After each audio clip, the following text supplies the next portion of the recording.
கர்த்தருடைய பரிசுத்த நாமம் மகிமைப்படுவதாக.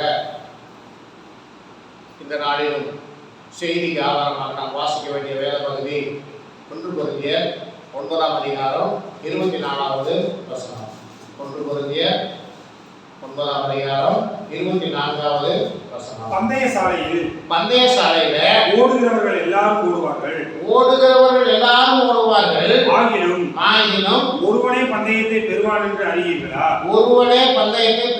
என்று அறியீர்களா? நீங்கள் பெற்றுக்கொள்ளத்தக்கதாக ஓடுங்கள். அப்ப நீங்க பெற்றுக்கொள்ளத்தக்கதாக ஓடுங்கள். கர்த்தர் ஸ்தோத்திரம். வாசித்திருக்கிற இந்த திருவசனத்தின் மூலம் கர்த்தர் நம்மோடு பேசும்படியாக நம்மத்தில் இருக்கிற தம்பி சாலமோன் அவர்கள் ஜெபிப்பார்கள். ஸ்தோத்திரமானவரே, ஸ்தோத்திர பிதாவே, ஸ்தோத்திரம் பிதாவே, கர்த்தாவே, இந்த நாட்டில் உள்ள கர்த்தாவே 9ஆம் அதிகாரம் 24வது வசனம் மூலமாக கர்த்தர் தாமே நீங்க எங்களோட பேசணும், நீங்க எங்களோட இடைப்படும் ஆண்டவரே, இதில் உள்ள மறைபொருள்கள் சக்திகளை கர்த்தர் தாமே எங்களுக்கு வெளிப்படுத்தி அதை நாங்கள் கைகொண்டு வரையும் வாழ்க்கையில் நடக்க கர்த்தர் திரும்ப செய்ய முடியாது. எல்லா துதி கடமையுமே ஆவும் வகை செலுத்துகிறோம். இப்ப இயேசு கிறிஸ்து நாமத்தினால் ஜெபிக்கிறோம். ஜீவனுள்ள நல்ல பிதாவே, ஆமென். இங்க ஆண்டவராகிய இயேசு கிறிஸ்து பவுல் மூலமாக இந்த காலை வேளையில நம்மோடு பேசுகிறார். நான் வாசித்த இந்த திருவசனம் 1 கொரிந்தியர் 9:24 சொல்லுகிறது, பந்தய சாலையிலே ஓடுகிற எல்லாரும் ஓடுவார்கள். அது என்ன பந்தய சாலையிலே ஓடுறதுன்னா என்னது? ஓட்டப்பந்தயம். ஓட்டப்பந்தயம் நீங்க ஓடணும்னா கூட நீங்க பார்த்துருப்பீங்க. நம்ம ஊர்ல திருவிழா நடக்கும்போது ஓட்டப்பந்தயம்லாம் வைக்குவாங்க, அல்லது டிவியில் பார்த்துருப்பீங்க. ஒலிம்பிக்கில், ஆசிய விளையாட்டு போட்டியில் இதெல்லாம் ஓட்டப்பந்தயம் போடுறத பார்த்துருப்பீங்க. ஓடுவார்கள். ஆகிலும் ஒருவனே பந்தயத்தை பெறுவான் என்று அறிவீர்களா? எல்லாரும் ஓடுவாங்க, எல்லாருமே ஓடுவாங்க. பரிசு யாருக்கு கிடைக்கும்? ஒருவனே பந்தயத்தை பெறுவான் என்று அறிவீர்களாக நீங்கள் பெற்றுக்கொள்ளத்தக்கதாக ஓடுங்க. இப்ப ஒரு 10 பேர் ஓடுறாங்கன்னு வச்சுக்கோமே, 10 பேர் ஓடுறாங்கன்னு வச்சுக்கோமே, இந்த 10 பேர் மனசுல எப்படி இருக்கும்? நான் தான் ஃபர்ஸ்ட் வரணுங்கிற எண்ணம் இருக்கும். நான் தான் ஃபர்ஸ்ட் வரணுங்கிற எண்ணம் இருக்கும். நான் ஓடி இருக்கேன், நான் சர்டிஃபிகேட்லாம் வச்சுருக்கேன். உலக பிரகாரமாக ஸ்கூலில் படிக்கும் போது ஓடி இருக்கேன், சர்டிஃபிகேட்லாம் வச்சுருக்கிறேன். அப்போ எப்படியாவது வரிசை பெற்றுக்கொண்டணும், முதலாவது போயிடணும் அப்படிங்கிற ஒரு எண்ணம் எல்லாருக்குமே இருக்கும். நான் கடைசியாக தான் போவேன் அப்படின்னு சொல்லி யாராவது விரும்புவோமா? அப்போ எல்லாருக்குமே பரிசை பெற்றணும், முதலாவது போயிடணுங்கிற எண்ணம் எல்லாருக்குமே இருக்குது. அப்படின்னா இப்போ ஆவிக்குரிய கிறிஸ்தவ வாழ்க்கையில் ஆவிக்குரிய ஓட்டத்தை நம்ம ஓடிக்கிட்டு இருக்கோம். ஆவிக்குரிய ஓட்டத்தை ஓடிக்கிட்டு இருக்கோம். எல்லாருக்கும் பரிசு கிடைக்குமா? எல்லாத்துக்கும் பரலோகம் கிடைச்சிருமா? சரி, அப்ப யாருக்கு கிடைக்கும்? யாருக்கு கிடைக்கும் சொல்லுங்க, நீங்க தான் சொல்லணும். எல்லாருமே ஓடணும், எல்லாருமே ஆவிக்குரிய ஓட்டத்தை ஓடிக்கிட்டு இருக்கோம். யாருக்கு கிடைக்கும்? என்னப்பா? சரியா ஓடணும். அங்க முதலாவதும் போகணும், சரியாவும் ஓடணும். சரியா ஓடணும்னா எப்படி? சரி, நியாயமா ஓடணும் அப்படின்னா வெளிச்சு சொல்றதுன்னா, எனக்கு கொடுக்கப்பட்ட ட்ராக்ல, எனக்கு கொடுக்கப்பட்ட பாதையில தான் நான் ஓடணும். அடுத்தவங்க பாதைக்கு வலதுபுறமோ இடதுபுறமோ சான்ஸ் ஓடிடக்கூடாது. அப்படி ஓட எனக்கு என்ன கிடைக்காது? பந்தய பொருள், பரிசு பொருள் எனக்கு கிடைக்காது. அப்போ எனக்கு கொடுக்கப்பட்ட அந்த ட்ராக்ல தான் நான் ஓடணும். சரி, இப்போ நமக்கு கொடுக்கப்பட்ட ட்ராக் என்ன? நமக்கு கொடுக்கப்பட்ட பாதை என்ன? ஜீவ கிரீடம், அது பரிசு. நம்ம ஓட வேண்டிய பாதை என்ன பாதை? சொல்லுங்க, சும்மா சொல்லுங்க. காசு பணம்லாம் இல்லை. ஜீவபாதை. சரி, மயன் சொல்றேன் ஜீவபாதை அப்படின்னு சொல்றேன். நம்ம என்னத்தை பிடித்து கொண்டு ஓடணும்? கர்த்தருடைய வார்த்தையின்படி ஓடணும். கர்த்தருடைய வார்த்தை நமக்கு என்ன ஆண்டவர் எழுதி கொடுத்திருக்கிறாரோ, குறிப்பா நீங்க புதிய ஏற்பாட்டுல ஆண்டவர் நமக்கு எழுதி கொடுத்திருக்கிற அந்த வார்த்தையின்படி நாம் ஓடுவோமானால் நம்ம என்னத்தை பெற்றுக்கொள்ளலாம்? பரிசை பெற்றுக்கொள்ளலாம். பரிசை பெற்றுக்கொள்ளலாம்ல. சரி, அப்புறம் நமக்கு ஒடுக்கப்பட்ட டிராக்கில் ஓடணும். ஆண்டவர் நமக்கு காட்டிய வழியில ஓடணும். வழியை காமிச்சிருக்காருல, நானே வழியும் சத்தியமும் ஜீவனுமாய் இருக்கிறேன், என்னால அன்றி ஒருவனும் முதலாவது வர முடியாது. பரலோக ராஜ்யத்துக்குள்ள பிரவேசிக்க முடியாது. அப்ப அவர்தான் வழி, அவர்தான் சத்தியம், அவர்தான் ஜீவன்.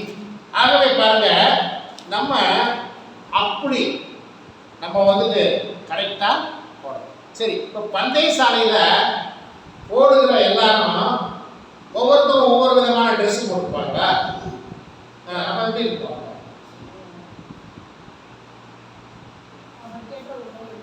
அங்கே ஒரு சில சட்டத்திட்டங்கள் இருக்கிறது. அங்க சில சட்டத்திட்டங்கள் இருக்கிறது. இந்த மாதிரி வஸ்திரம் அணிந்திருக்கணும்.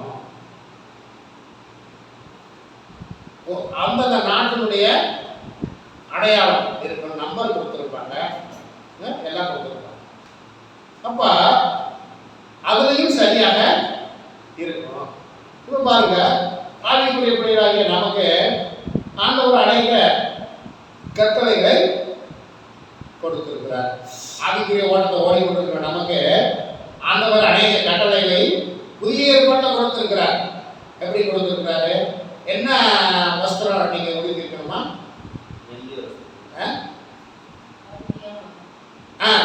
கரெக்ட். தகுதியான வஸ்திரம். புரியுதா உங்களுக்கு? அப்ப நமக்கே தெரியும், தகுதியான வஸ்திரம் அப்படின்னா அதான் சொல்லுவாங்க. குறிப்படி சொல்றதுன்னா, இந்த வஸ்திரம் எனக்கு தகுதியா?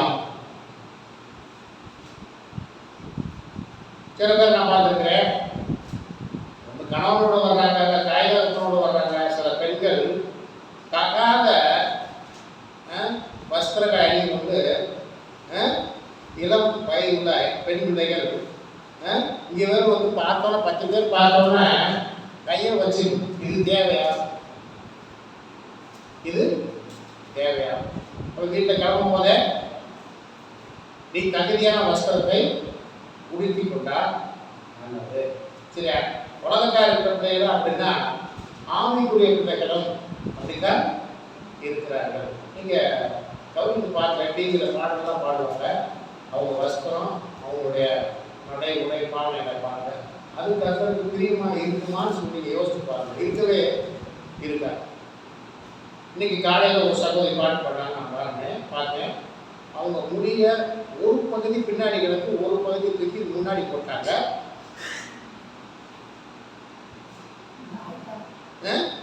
ஒரு பகுதியே பின்னாடி கிடக்குது, ஒரு பகுதியை தூக்கி முன்னாடி போட்டாங்க. இந்த பக்கம் ஒரு அரசியல்வாதிகள் போடுகிறவங்கள ஒரு சால்வையை தொங்க விட்டுறாங்க. அது என்ன அரசியல்வாதிகள் போடுறோம்னா என்ன இருக்கு? அரசியல்வாதிகள் துண்டு போடுறது கூட. நமக்கு தெரிஞ்ச ஒருத்தர் இருந்தாரு, அவர் மிலிட்டரியில் பெரிய ஆட்சியராக இருந்தவர், பாரதி அவர் சொல்வார், பாத்ரூமுக்கு போகிற மாதிரி, குளிக்க போகிற மாதிரி ஒரு குண்டவனை போட்டுக்கிறாங்க அப்படின்றார். அப்போ தகுதியான வஸ்திரம், தகுதியான அந்த மேலே சால், நீங்கள் ட்ரெஸ்ஸு போடுற ட்ரெஸ்ஸில் இந்த சால் மேலே பெண்கள் போடுறது எதுக்கு?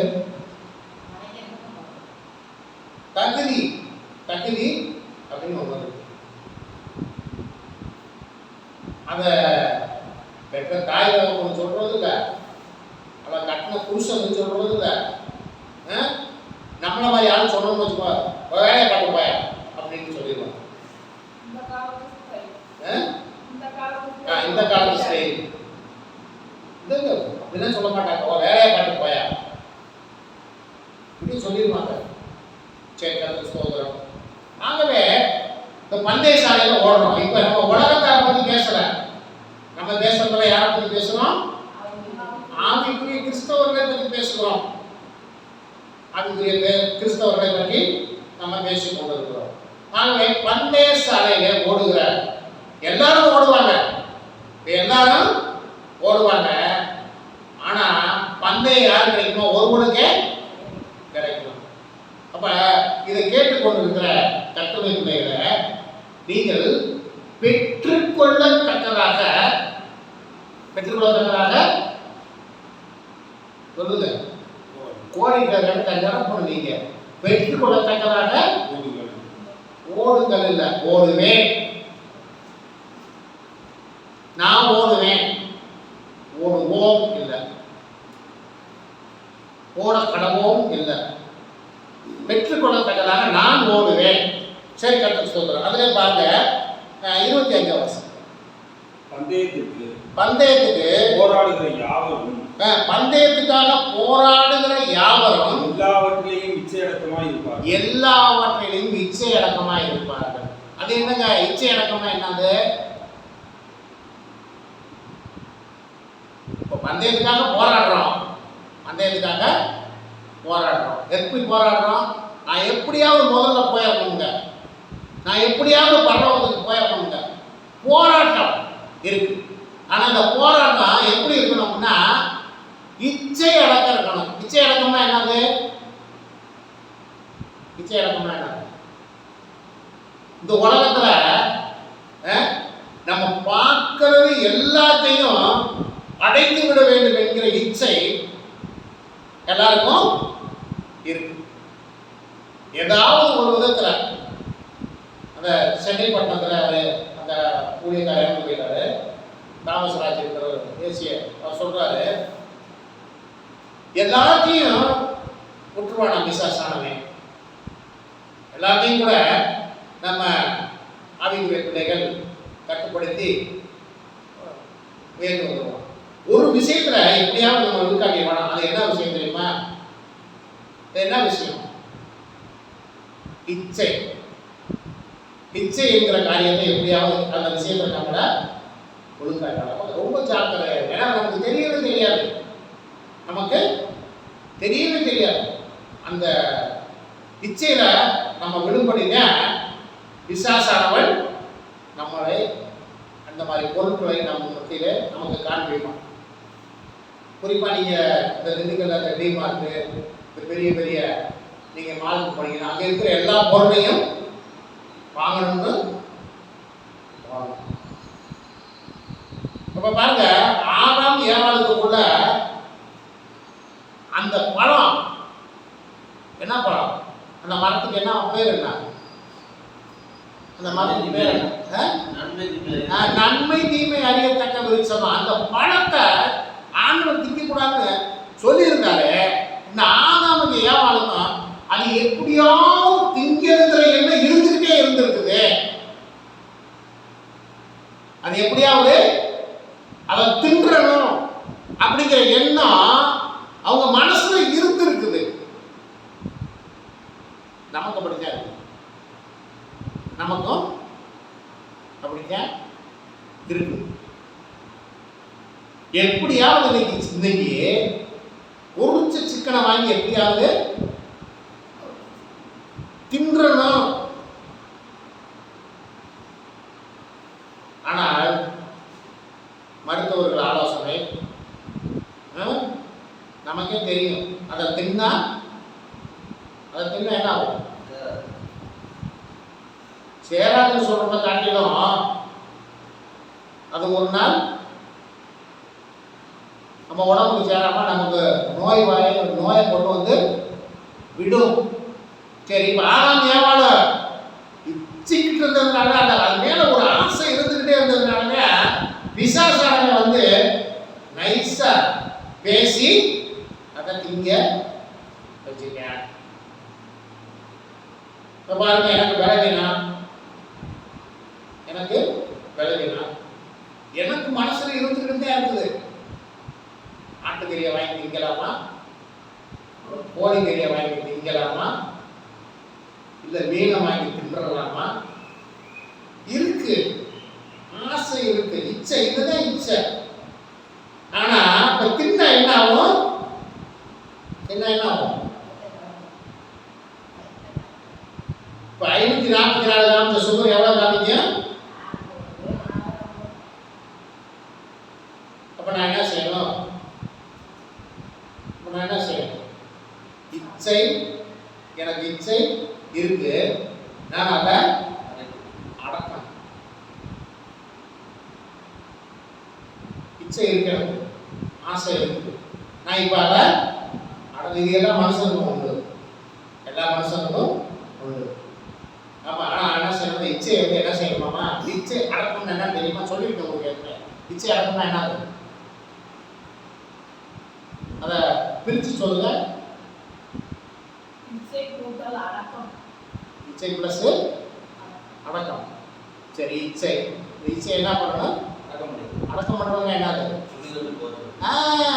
புதைச்சிருங்க. புதைச்சிட்டீங்கன்னா, இப்ப இச்சையை நீங்க புதைச்சிட்டீங்கன்னா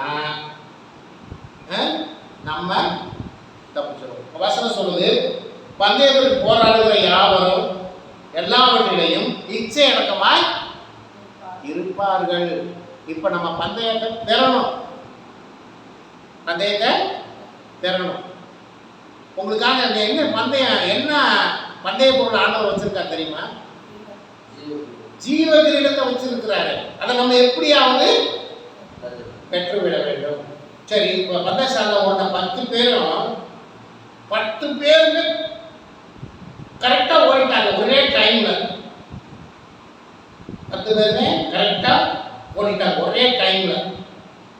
திருப்பி பரிசு எப்படி கொடுக்கறது? ஆண்டவர் 10 பேருக்குமே கரெக்டா ஓடினா 10 பேருக்குமே ஜீவ கிரீடத்தை கொடுத்தார். சரி, ஆனா இந்த வசனம் சொல்லுது,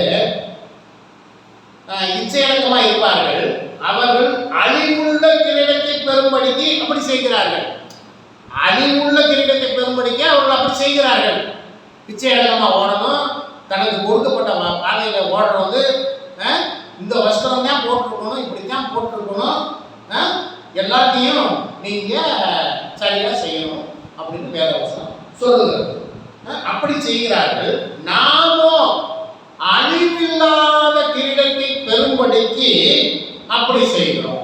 இப்ப நம்ம என்ன, நம்ம பெறப்போற கிரீடம் என்னது? நம்ம பெறப்போற கிரீடம் என்னது? அழிவில்லாத கிரீடம்.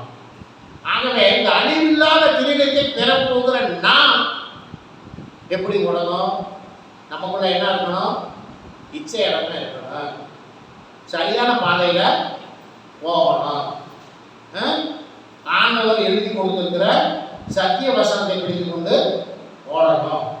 அதுக்கு எதிர்மாறா பேசிக்கிட்டு இருக்கக்கூடாது.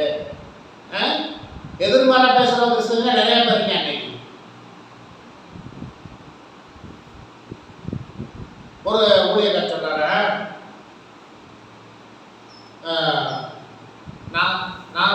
நான் சொல்ற சில காரியங்களை அந்த ஊழியர்கார சொல்லியிருக்காரு. அவர் வந்து வேதவசனத்தின்படி இப்படித்தான் இருக்கணும்னு சொல்றாரு. குறிப்பா ராத்திரி நேரம் ஆலோசனை அனுசரிக்கணும், காலக்கடவுள்னு சொல்றாரு. இதை போய் அந்த ஊழியர்கார்ட்ட அவர் சொல்லியிருக்காரு. அந்த ஊழியர்கார் சொல்லியிருக்காரு, ஏசுநாதர் ஏசப்பா வந்து நசரேய விரதம் இருந்தாரு, அவர் இருப்பாரா? பதில் என்ன? ஏசப்பா நசரேய விரதம் இருந்தாரு, அவர் இருப்பாரா அப்படின்னு கேட்டாங்க. புதிய ஏற்பாடுல நசரேய விரதம் என்று சொல்லி எங்கேயாவது போதிக்கப்பட்டிருக்கா? நசரேய விரதம் என்னன்னு தெரியுமா?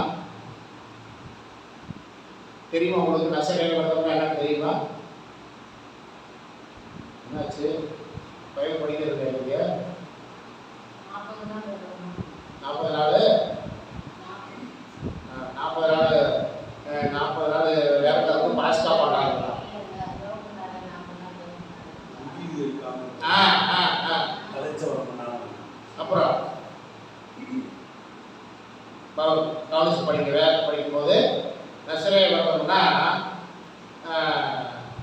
தலையிலே சவரன் கட்டி படக்கூடாது. திராட்சை பழம் சாப்பிடக்கூடாது. திராட்சை ஜூஸு குடிக்கக்கூடாது. திராட்சை சம்பந்தப்பட்ட அல்லது எதையுமே அவர்கள் சாப்பிடக்கூடாது. இதுதான் நசரேய பழைய பாட்டில் சொல்லப்பட்டிருக்கிறது. நம்முடைய ஆண்டவரும் அந்த நசரேய விரதத்தை கடைபிடித்தார். நசரேய விரதத்தை முடிக்கும் பொழுதுதான் அவர் திராட்சை ரசத்தை குடித்தார். குடித்து நமக்காக மரித்தார். புரியுதுங்களா? ஆகவே அந்த ஊழியக்காரர் சொன்ன பதில் புதிய ஏற்பாட்டில் நசரேய விரதம் இருந்தாங்க, பவுல் இருந்தாரு, பேதுரு இருந்தார். எங்கேயாவது இருக்கா? அப்படின்னா வசனம் புதிய ஏற்பாட்டில் சொல்லலை. அவங்க வேத வசனத்தை கைகொள்வதற்கு முடியல, அதுக்கு மாற்றா எதையாவது ஒன்றை முடிச்சு விடணும். சரி, கத்திர சோதனை முடியட்டும். வாசிகள் 26 வாசம். ஆதலால் நிச்சயம் இல்லாதவனாக ஓடேன். நான் நிச்சயம் இல்லாதவனாக ஓட. என்ன நிச்சயம்? என்ன நிச்சயம் சொல்லுங்க? என்ன நிச்சயம்? உங்களுக்குள்ள என்ன நிச்சயம் இருக்கு? நான் பரலோகத்தை சுதந்திரிப்பேன் என்கிற நிச்சயம் உங்களுக்குள்ள இருக்கணும். சரி, பரலோகத்தை சுதந்திரிப்பேன் என்கிற நிச்சயம் உங்களுக்குள்ள இருந்தா நீங்க என்ன செய்யணும்? நீங்க என்ன செய்யணும்? இச்சைய அடக்கம் பண்ணிருங்க. கர்த்தர் காட்டின வழியில வசனத்தை பிடித்து கொண்டு, ஏன்னா வசனம் சொல்லுது, கர்த்தருடைய வசனம் என் கால்களுக்கு தீபமும் என் பாதைக்கு. இப்ப அவருடைய வசனத்தை நீங்க பிடிச்சுக்கிட்டா உங்க கால்களுக்கு அது தீபமாகவும் உங்க வழிக்கு அது வெளிச்சமாகவும் இருக்கும். அப்ப தீபமும் வெளிச்சமாக இருந்தா நீங்க தாராளமாக அந்த வழியிலே நீங்க இடராதபடிக்கு, நீங்கள் குண்டும் குழியிலே விழுந்து விடாதபடிக்கு நீங்கள் தைரியமாய் ஓடலாம். அப்ப நீங்க என்ன செய்யணும்? கர்த்தருடைய வசனத்தை பிடித்து கொள்ளுங்க. நீங்க அதை எதிர்த்து பேசாதீங்க. அது அப்படி இல்லை என்கிற வேறொரு கருத்தை சொல்லாதீங்க. வசனம் என்ன சொல்லியிருக்கோ அதை அப்படியே ஏற்றுக்கொள்ளுங்கள். ஆகவே நான் நிச்சயம் இல்லாதவனாக ஓடேன், ஆகாயத்தை அடிக்கிறவனாக சிலம்பம் பண்ணேன். சிலம்பம் பண்றதுனா என்னது? சிலம்பம் பண்றதுனா என்னது? சிலம்பாட்டம்னா என்னது? நான் கிராமத்தில் பிறந்து திருவிழாவில் போய் எல்லாத்தையும் பார்த்துக்கிட்டு ஒன்றுமே தெரியாத மாதிரி இருக்கக்கூடாது. அனுமதிக்க மாட்டாங்க. ஏன்னா திருவிழாவில் தடி விழாட கூட பார்த்துருக்க மாட்டீங்க. சரி, தடி விழாடுறதுனா சிலம்பம் பண்ணுறதுனா அது கூட என்னன்னு தெரியாமையா இருந்திருக்கும். அது தெரிஞ்சிருக்கும்ல. டிவியில் பார்த்துருப்போம், செல்போனில் பார்த்துருப்போம். அதுதான் இந்த சிலம்பாட்டம். அந்த குச்சி விளையாடுறத ஆகாயத்தை அடிக்க முடியுமா? ஆகாயத்தை அடிக்க முடியாது. ஆகாயத்தை அடிக்கிறவனாக சிலம்பம் பண்ணேன், மற்றவர்களுக்கு பிரசவம் பாருங்க, எனக்கு வந்து வசனம், மற்றவர்களுக்கு பிரசவம் பண்ணுகிற நானே, பிரசங்கம் பண்ணுகிற நானே ஆகாதவனாய் போகாதபடிக்கு என் சரீரத்தை ஒடுக்கி கீழ்ப்படுத்துகிறேன். இப்ப பாருங்க, இப்ப ஆண்டவர் வந்து சரீரத்தை ஒடுக்கும்படியாகவும் கீழ்ப்படுத்தவும் எனக்கு இந்த பலவீனத்தை ஆண்டவர் எனக்கு அனுமதிச்சிருக்கிறாரு. கர்த்தருக்கு ஸ்தோத்திரம். இப்ப இன்னைக்கு போய்கிட்டே இருக்குது. இப்ப ஒரே ஒரு வசனத்தை பார்த்துட்டு நம்ம இதோடைய தொடர்ச்சி அடுத்த வாரம் பார்ப்போம். எபிரேயர் 12:1 வாசம். எபிரேயர் 12:1. ஆகையால் மேகம் போன்ற இத்தனை திரளான சாட்சிகள் நம்மை சூழ்ந்து கொண்டிருக்கு. மேகம் போன்ற இத்தனை திரளான சாட்சிகள் நம்மை சூழ்ந்து கொண்டிருக்க பாரமான யாவற்றையும்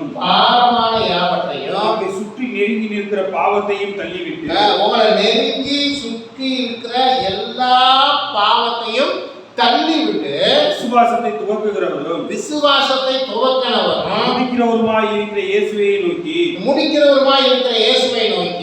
நமக்கு நியமித்திருக்கிற ஓட்டத்தில் பொறுமையோடு ஓடக்கடவோம். நமக்கு நியமித்திருக்கிற ஓட்டம், நமக்கு நியமித்திருக்கிற வழி, நமக்கு நியமித்திருக்கிற வசனம் பிடித்து கொண்டு நீங்க என்ன செய்யணுமாமா? ஓட்டத்துல பொறுமையோட ஓட கடவோம்.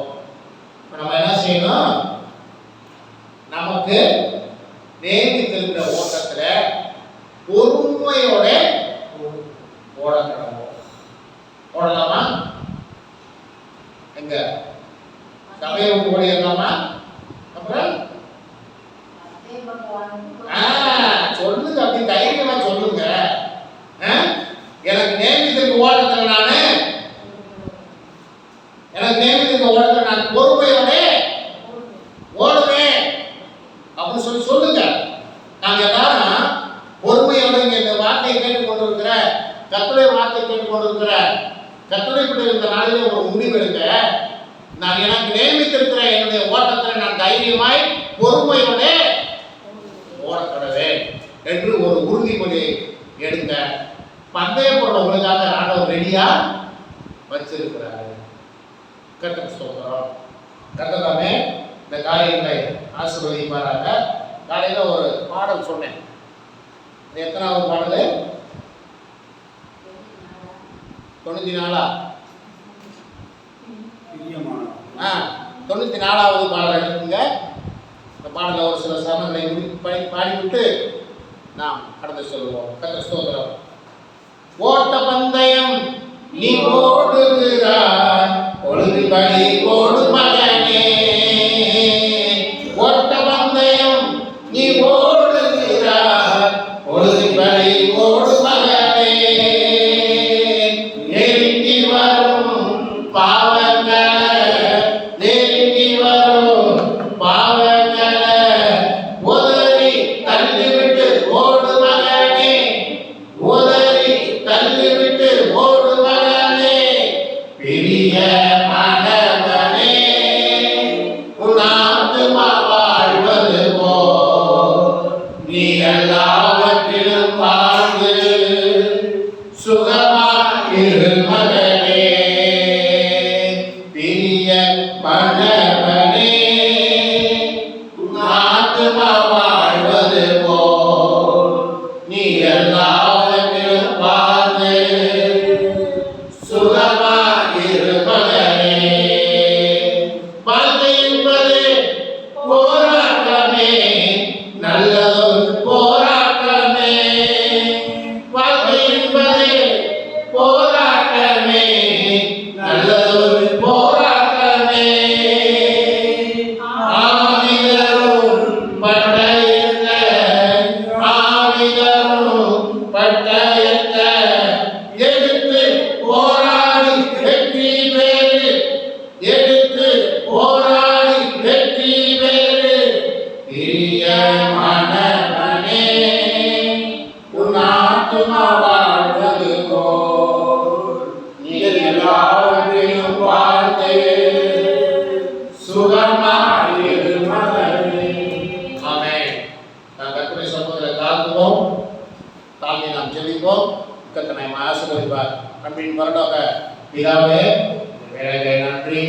இந்த நாளில் கூட கர்த்தாவே நீங்க எங்களோடு பேசுறீங்களே ஆண்டவரே. நாங்கள் ஆவிக்குரிய ஓட்டத்தை ஓடிக்கொண்டிருக்கிற நாங்கள் இச்சை அடக்கத்தோடு ஆண்டவரே, இச்சையை நாங்கள் அடக்கம் பண்ணி ஆண்டவரே எங்களுக்கு நியமித்திருக்கிற ஆண்டவரே ஸ்தோத்திரம். ஆண்டவரே, ஆண்டவரே இந்த பாதையில நீங்க எங்களுக்கு கொடுத்திருக்கிற சத்திய வசனத்துல ஆண்டவரே, சத்திய வசனத்தில் ஆண்டவரே உங்க வார்த்தை சொல்லுகிறத நானே வழி என்று ஆண்டவரே, அந்த வழியை நாங்கள் பிடித்துக் கொண்டு உங்க சத்திய வசனத்தை பிடித்துக் கொண்டு நாங்கள் பொறுமையோடு ஆண்டவரே நாங்கள் உங்களை நோக்கி ஆண்டவரே ஓடி வருவதற்கு ஒரு ராஜ்யத்தை சோதனை கொள்வதற்கு எங்களுக்கு பலனாக ஆண்டவரே வந்திருக்கிற பிள்ளைகள் ஒவ்வொருவரையும் நீங்க ஆசீர்வதிங்க.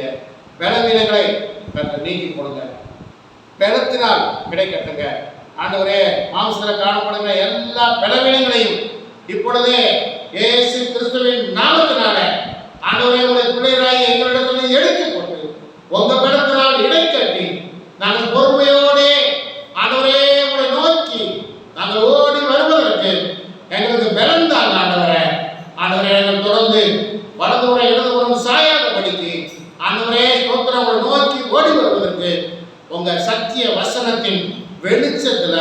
ஆண்டவரே உங்க வசனம் எங்களுக்கு தீபமாக, எங்களுக்கு வெளிச்சமாக ஆண்டவரை காணப்பட்டு நாங்கள் அதை பிடித்துக் கொண்டு தைரியத்தோட பந்தயத்தை பெற்றுக்கொள்ளத்தக்கதாக நாங்கள் ஓடி வரும்படி எங்களுக்கு திரும்ப செய்யும்.